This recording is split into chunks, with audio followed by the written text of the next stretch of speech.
What's going on, boys? Thanks to our patrons and Fiverr customers, subscribe to our Patreon free for behind the scenes stuff. Arm yourselves, typology stuff. Okay, I think this one will actually be brief.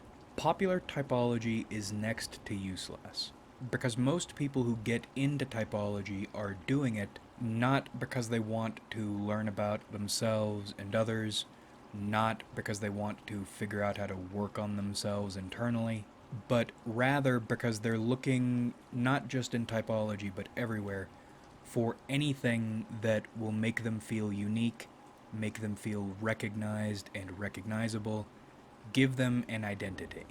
The irony, of course, being they are attaching themselves to a system of categories, which doesn't make someone not unique, but from their point of view, does, which is the irony of it, which is why everyone's an INTJ and everyone plays with statistics saying they are 0.0001% of the population, retarded type distribution. And you can call them the majority, and they are the majority, and you can try to write them off, but they don't begin and end popular typology. Knowing the functions doesn't release you from popular typology trappings. The prominence of the terms healthy and unhealthy is a consequence of this. What does healthy mean to people? They love using that word. Do they mean it as a type using their functions to those functions' highest levels or having great access to those functions, feeling internal satisfaction, contentment, getting the results they want, using their functions? No, because a person who does the things I've just described could reach this internal, somewhat external state doing any number of things. If that is your definition of healthy, then a serial killer could be healthy. Okay, so healthy doesn't really have anything to do with a person's internality. So what is it then? The way I see it used is it's a mixture of socialization and popular morality. Do you think and act in ways acceptable to the majority? Now, people who use the words healthy and unhealthy will probably disagree with the definition I've just described, but consider the ways you use that word, consider the ways you see those words used. It has nothing to do with individuality or individual contentment, even in crowds that claim to be all about individuality and internal contentment. It's all about doing and thinking in ways the majority has deemed acceptable, which is why unhealthy gets used the way it does. Does unhealthy mean lack of internal satisfaction, an inability to access one's functions, or deep repression of one's functions, their shadow maybe? No, because if that were the definition of unhealthy, then many people who are trying to be healthy, quotes, would be unhealthy. And embracing the shadow, which I view as the next ring down into hell, that typology is the first ring of, is universally attacked as unhealthy. It's mob conformity wearing another mask, attacking through another vector. Oh, and before we continue, you could say, no, healthy and unhealthy has everything to do with doing the right thing. Well, stupid. Who, in your point of view, determines what is the right thing and what's the wrong thing? It's the mob. And this is high irony. I'm wondering if mob-opposed FPs are more aware of this than other types are. But actually, this video is supposed to be brief, so we won't go on that tangent. My point in bringing all this up is most people in typology, including people who think they're at a higher level of typology, don't use typology and don't think about typology with any level of sophistication. That's why typology people react in mobs negatively to information they don't like. And I'm not talking just about my channel. 5 or 6 years ago, I think it's 6 years ago now, right? Because I was getting into typology. Yeah, it's like 6 years ago. There were typology channels I liked, including small typology channels, that work typology the way I try to work it, play with it, experiment with things, and figure things out. And a lot of those channels disappeared.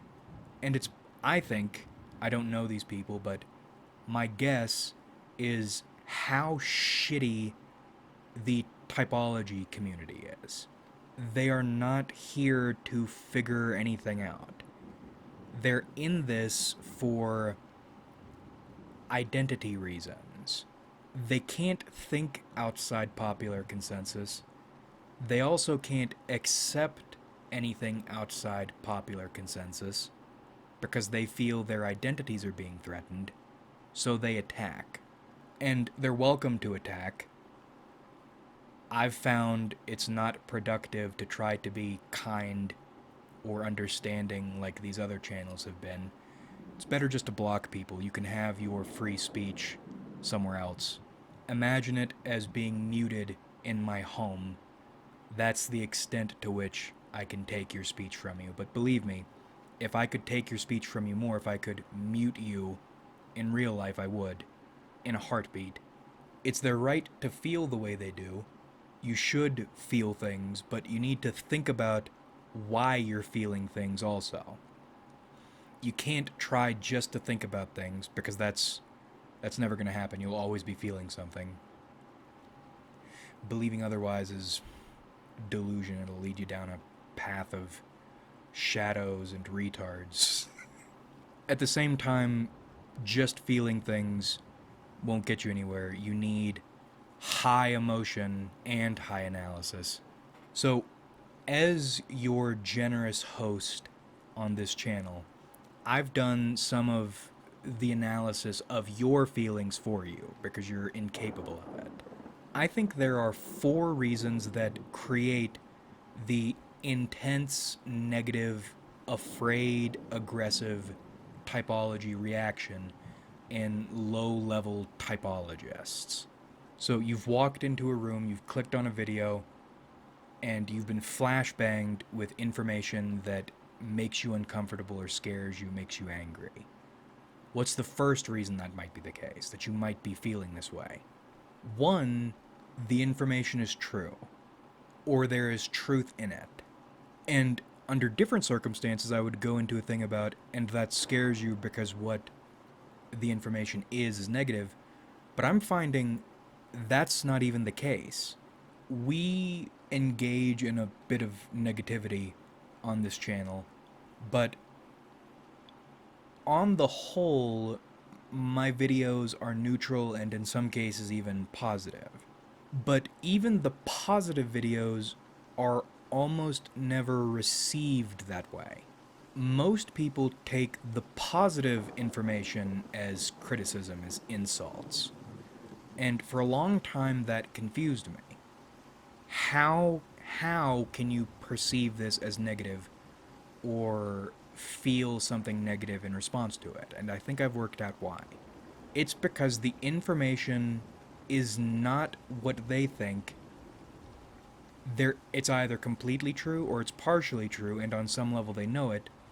And also, they've tied up their identities so heavily into their type, it feels like an attack on their identity. What the information is or how it's intended doesn't matter. The possibility they aren't what they say they are or what they believe they are bothers them. scares them, puts them into that aggressive state. It feels to them like an attack, like someone is coming in and trying to take their identity from them. And this is the lowest level. This is like in engines. You know Mad Max, the video game from forever ago? How much shit they talk about the V6? This is the V6 of people. Your life is a joke, and your reflection is the punchline. You are so far away from any idea of who or what you are. You've gone into a sphere that is designed to get you more in touch with the person you are, and you're afraid of that happening. You're afraid of getting what you think you want. These people are lost causes. You can't, I mean, you're welcome to try. If someone could get out of this space, they'll need to get themselves out of it. Most won't. Don't bother with them. This is most typology people, by the way. Now, the next variation of what you've witnessed or how you've taken it, why you're feeling the way you do. It used to be true of you. I think this one hits people and sets them off for a different set of reasons. Although, in all these cases, I think the feelings are the same, but it's mildly different flavors. Here, one element of it is cringe, or fardow, or douche chills, or whatever you want to call it. You're being reminded of an embarrassing version of yourself you managed to crawl away from, to evolve out of. So it hits on that level, but it really hits because somewhere inside you're still that person. And always these people feel threatened by typology ideas. And with this sect, I think the threat, the fear is the idea whatever version you're presenting is all that type is. And they're living proof that's not the case. Although on some level, somewhere deep inside, it is still the case. It was the case. It could re-become the case if you allow yourself to slip. You feel threatened because you feel your achievement is being undermined. And you don't like the fact you could be right back where you started if you allowed yourself to be. And you don't want or need any more pressure or perceived pressure pushing you back to that place. Now, we skipped over a resolution for the first sect because it's not worth it, but what would be a resolution for this second sect? The sect that this information used to be true for, and still is on some level. You need to think about the way most people use typology. Firstly, most humans don't use typology. If they're even aware it exists, they think it's stupid. You get into typology, layer 1 is stupid. You get into layer 2 is stupid, but with functions. Most people don't know how typology works. And if you're going around in real life telling people what your type is or wearing your type on your sleeve, that's a bad sign. You're tying your identity up, your mask, your persona up into your type a bit much. You should probably stop doing that before the infection gets worse. But my point is, most people don't understand typology, so if you are not a negative stereotype, or any kind of stereotype, you've evolved past that successfully, most people won't know what type you are. Or in fact, you can tell them a false type. You'll probably have better luck telling them a false type. If you try to tell someone your type and they don't understand typology, they don't work on themselves, because it's wonderful. In typology, there is such a low level of wanting to understand what you actually are or doing anything with it or about it. Example, if you're an INTJ who, through great effort, has managed not to be a cunt all the time, and you tell someone you're an INTJ, they'll try to tell you you're probably an INFJ, or maybe you're actually an INTP. And you know that's not the case because you know the work you put in to be what you are now and what you came from. This is a brief video. I'm sure you came into typology for individuality. I think, and by the way, another thing. Everything I'm talking about in this video, I have been guilty of, and I am still guilty of sometimes. The difference is applying or combining your feelings and your thoughts and turning it into a plan and then a plan into action. You don't have to be stuck in these things. Be proud of the fact you are actually now, after all the shit, becoming an individual. We said a long time ago, category is not the enemy of individuality. In fact, it's a great help. It refines individuality once you get to this stage.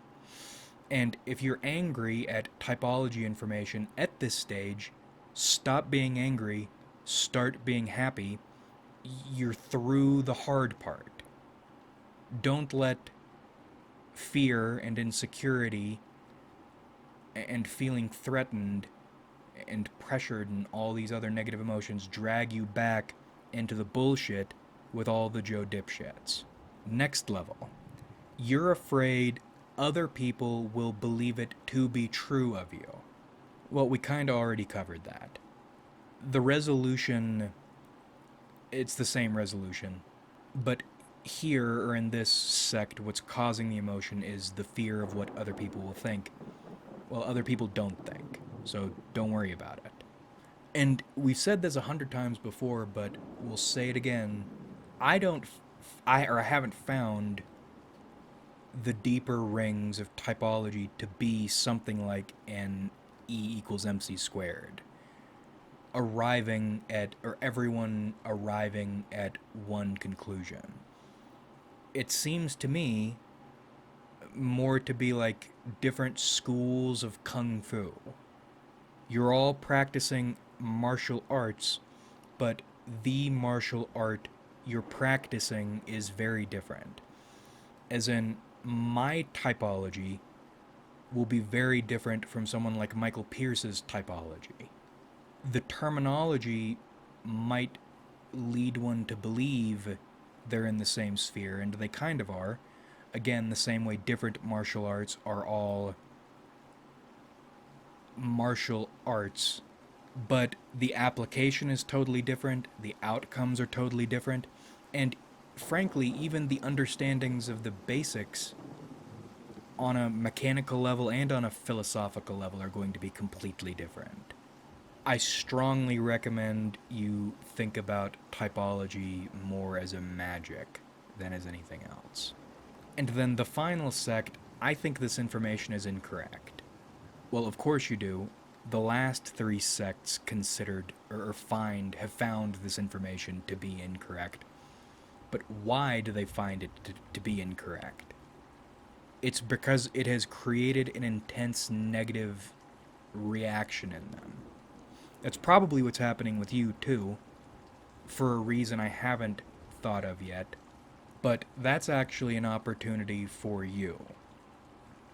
You're feeling an intense negative emotion. You have felt yourself have a reaction. This is your opportunity to work out why and what can be done about it.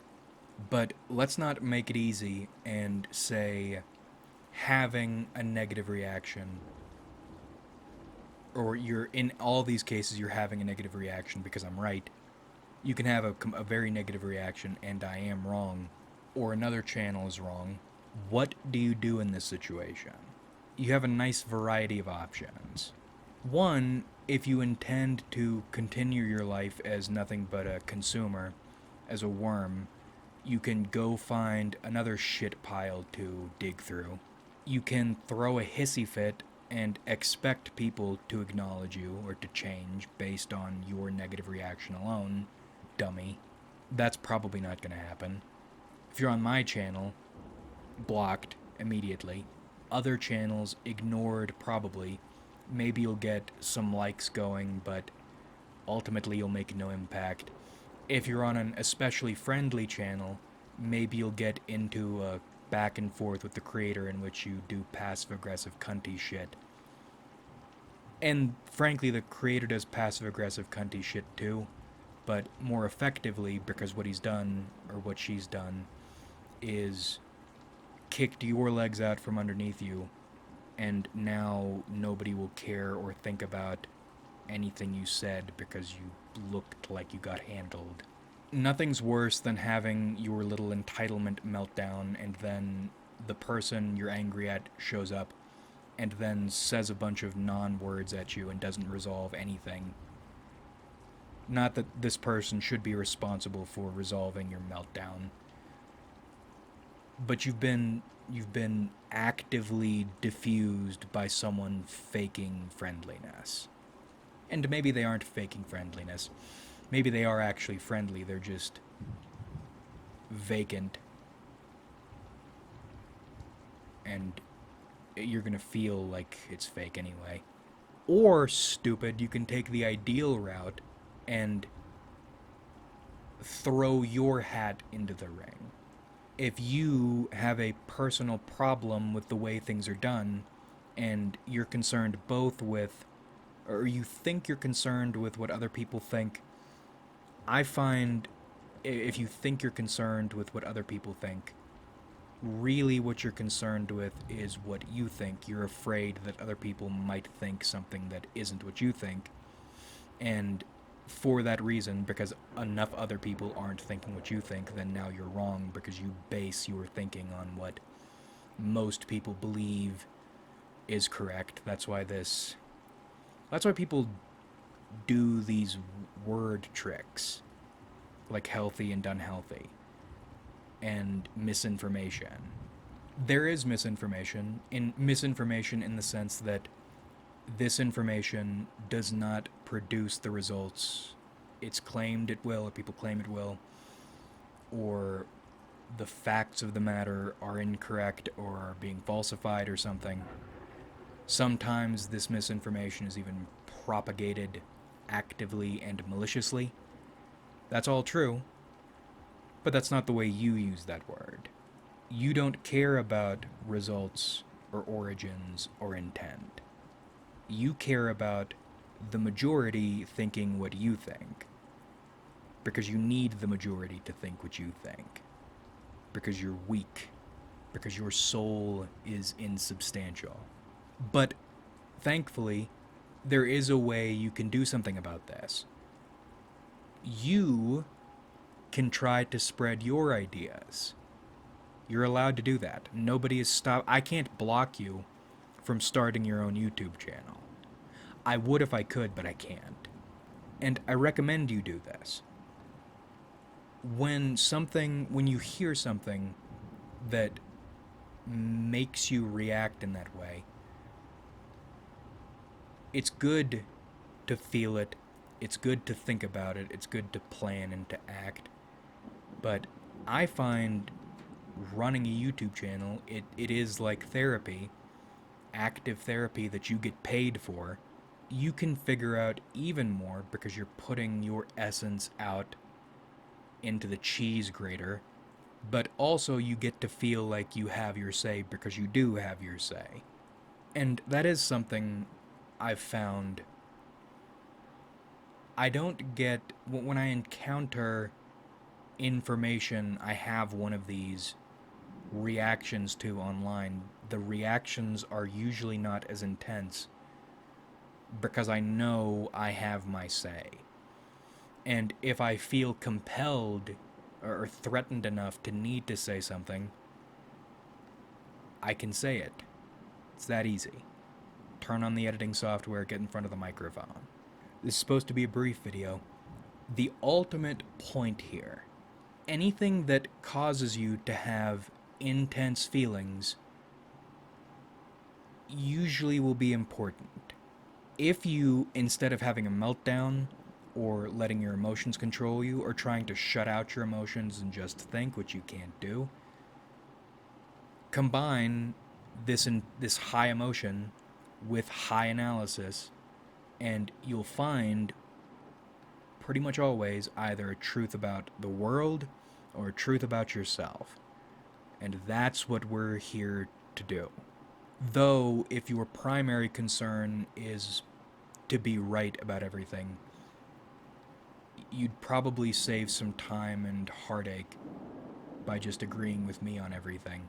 But I'll leave you to being incorrect and being angry about it if that's what you choose to do, because it is your choice. Like if you enjoyed, subscribe if you haven't.